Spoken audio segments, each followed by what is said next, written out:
નમસ્કાર, આપ જોઈ રહ્યા છો સ્પાર્ક ટુડે ન્યૂઝ। વડોદરા શહેરમાં ડીપીએસસી સ્કૂલ પાસે કલારી રોડ રાત્રિના સમયે એક સાહુડી રોડ ઉપર આવી ગઈ હતી।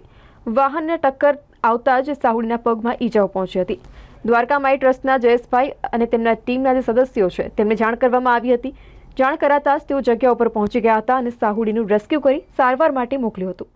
આજ રોજ રાતના 9 વાગે ડીપીએસ સ્કૂલની સામે સેલ્લા પેટ્રોલ પંપ પાસે મેન રોડ પર અચાનક એક સાવરી જે રોડ ક્રોસ કરતા અજાણ્યા વાહને તેને ટક્કર મારતા એનો પગ ડેમેજ થયો હતો અને ઇન્જર્ડ થઈ હતી।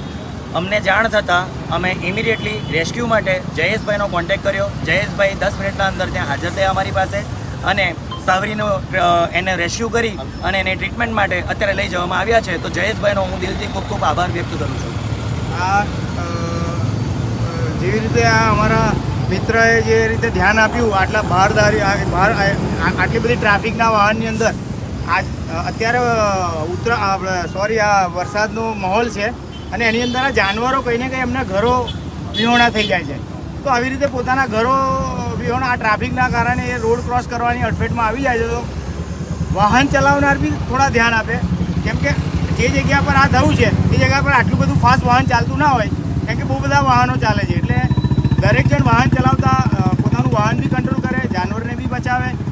આ સાવડી પાછલા પગથી ડેમેજ થઈ ગઈ છે।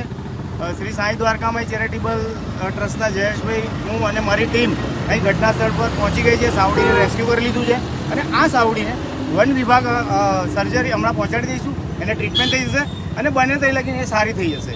એટલે એમનો બી ધન્યવાદ કરું છું કે જે બી લોકો આવતા જતા કોઈ બી જાનવર, મગર છે, આ છે, તે છે, બધું એ ક્યારે બી કશું તમારી નજરે આવે તો એનું ધ્યાન રાખો અને અમારા જેવા કે વન વિભાગને ફોન કરીને બોલાવી લો અને એને આપણે બચાવવું એ આપણા સૌનો અધિકાર છે। ધન્યવાદ એમનો ફરીથી એકવાર।